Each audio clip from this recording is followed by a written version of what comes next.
హిందూ సాంప్రదాయాల్లో నవరాత్రులకు ఎంతో ప్రాధాన్యత ఉంది. ఏడాది మొత్తంలో 4 నవరాత్రులు వస్తాయి.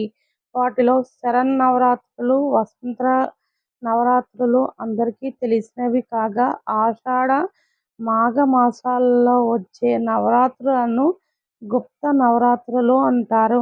ఆషాఢ మాసంలో వచ్చే గుప్త నవరాత్రులలో వారాహీదేవిని విశేషంగా పూజిస్తారు. అందుకే వీటిని వారాహి గుప్త నవరాత్రులు అని కూడా పిలుస్తారు. వారాహీదేవి సకల శుభాలను ఇచ్చే సప్త మాతృకలలో ఒకరు. లలితా త్రిపురసుందరి దేవి సైన్యానికి ఆమె సైన్యాధ్యక్షురాలు, అంటే దండనాయక. వరాహ ముఖంతో శంఖు చక్రాలను ధరించి సింహవాహనం లేదా మహిష వాహనంపై దర్శనమిచ్చే వారాహీదేవి మహాశక్తి స్వరూపిణి. గుప్త అంటే రహస్యం అని అర్థం.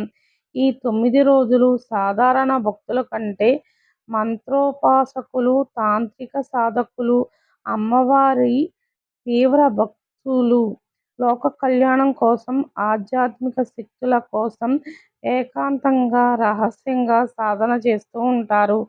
జీవితంలో ఎదురయ్యే శత్రుబాధలు, కోర్టు సమస్యలు, నరదృష్టి మరియు గ్రహ దోషాలను తొలగించడానికి వారాహీదేవి పూజ ఎంతో శక్తివంతమైనదిగా నమ్ముతారు. ప్రతి సంవత్సరం ఆషాఢ మాసంలో వచ్చే శుక్లపక్ష పాడ్యమి తిథి నుంచి నవమి తిథి వరకు ఈ వారాహి గుప్త నవరాత్రులు జరుగుతాయి. ఈ 9 రోజులు వారాహీదేవిని భక్తి శ్రద్ధలతో పూజించడం వల్ల సకల శుభాలు కలుగుతాయి.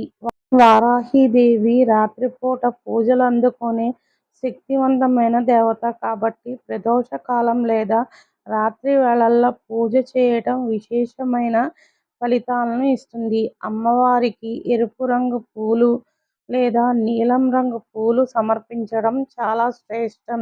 వారాహి అమ్మవారికి భూమి లోపల పండే దుంపలు అంటే చాలా ఇష్టం. ఉడికించిన చిలకడ దుంపలు, మినప వడలు, దానిమ్మ పళ్ళు, బెల్లం పరమాన్నం లేదా దద్దోజనం వంటివి. పూజా సమయంలో వారాహి గాయత్రీ మంత్రము లేదా వారాహి అష్టోత్తర శతనామావళి లేదా అమ్మవారి మూల మంత్రాలను పఠించడం మంచిది.